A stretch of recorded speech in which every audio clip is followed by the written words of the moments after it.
ये hurdle rate calculate कर लेते हैं इंटरेस्ट का, कभी इंटरेस्ट का रेट क्या है। मैम जो इंटरेस्ट 12% है तो फिर देखेगा मेरे धंधे के अंदर मार्जिन कितना है, मार्जिन 20% है तो कहता है खाली 8% बचेगा। और अगर केवल धंधे में 8% बचेगा, धंधा करने का फायदा ही नहीं है। उससे अच्छा तो मैं पैसे को लगा दूं और इंटरेस्ट कमा लूं। लॉन्ग टर्म में इन्वेस्ट करते हैं ये हर चीज में। ये भी एक बड़ी चीन की आदत है। कंपाउंडिंग की ताकत को जानते हैं, जैसे कंपाउंडिंग ग्रोथ पे, कंपाउंडिंग इंटरेस्ट पे, कंपाउंडिंग अर्निंग पे मैं एक वीडियो पहले भी बना चुका हूं।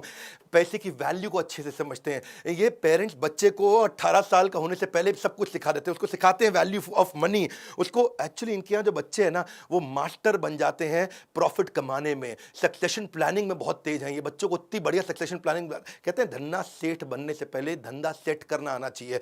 मारवाड़ी एक बार मजाक में किसी ने बोला कि 20वीं मंजिल से गिरा, गिरते वक्त खिड़की से देखा कि बीवी रोटी बना रही है, उसको बोला मेरी रोटी मत बनाइयो। शुरू से इतना फ्रूगल चलते हैं। 13 साल की उम्र में जीडी बिरला ने अपने बेटे को बोल दिया आज के बाद तुझको पैसे नहीं दूंगा। बीके बिरला को बोला, जीडी बिरला ने, तुझे आज के बाद पैसे नहीं दूंगा। 13 साल की उम्र में उसको बोला तू अपने एक्सपेंस खुद ही चलाएगा और ये ले कुछ पैसे तुझे आज तक जो मैंने दिए हैं ये इकट्ठे करके दे दिया। फैमिली के ब्रोकर को उनके बेटे बीके बिरला 13 साल की उन्होंने बोला अंकल थोड़ा इसको स्टॉक मार्केट में बताओ कैसे लगाते हैं।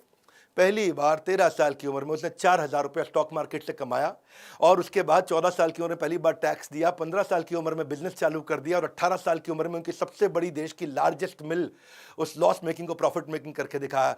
मारवाड़ी एक दफा मिडिल ईस्ट में गया दुबई में और वहां जाकर के एक शेख बेचारा बीमार था, उसको खून चाहिए था। उसने मारवाड़ी को रिक्वेस्ट किया भाई खून दे देगा? बोलो दे दूंगा, मेरा तो काम ही देना, दान बहुत देते हैं ये लोग। तो खून दान में दे दिया उसको, तो वो अब उसकी जान बच गई शेख की। और शेख ने इसी बात पर उसको मर्सिडीज गिफ्ट कर दी। मारवाड़ी बड़ा खुश हो, थोड़ा सा खून दिया मर्सिडीज मिल गई। अगली बार शेख फिर बीमार पड़ा, उसने इसी मारवाड़ी को बोला कि भाई मारवाड़ी मेरे को खून देगा? बोला जरूर दूंगा, पिछली बार मर्सिडीज मिली थी। मन में सोचा वो है जी, अच्छा इसमें खून दिया तो इस बार शेख ने मर्सिडीज नहीं दी, खाली लड्डू का डब्बा दे दिया। मारवाड़ी बोला क्या, पिछली बार मर्सिडीज इस बार खाली लड्डू का डब्बा? तो शेख बोला पिछली बार आपका खून दिया था ना, अब आपका खून ही तो दौड़ रहा है हमारे अंदर, कहां से देंगे मर्सिडीज? मारवाड़ी के खून की बात हो रही है जी। Simple living, high thinking. Marwari household इतना इकोनॉमिक हाउस होल्ड होता है, फालतू पैसा नहीं खर्च करते, हमेशा वेजिटेरियन रहते हैं, लिमिटेड डेली वेयर भी बहुत फैंसी नहीं पहनते, बिना काम के ट्रैवल भी नहीं करेंगे, ऐसा नहीं फालतू घूमने जा रहे हैं। लिविंग स्टैंडर्ड इनके सिंपल है, प्रोफाइल अपना हल्का रखते हैं तो इनके पास पैसा कितना किसी को पता भी नहीं चलता। बाकी दुनिया पेनी वाइज पाउंड फुलिश, मारवाड़ी पेनी वाइज पाउंड फुलिश समझते हैं ना, कि मतलब 2 रुपए बचाने के चक्कर में 100 रुपए गवा देते हैं। ये बाकी दुनिया के बारे में बोला जाता है। मारवाड़ी क्या है, पेनी वाइज पाउंड भी वाइज है जी। वो 2 रुपया भी बचाएगा, 100 रुपए भी बचाएगा।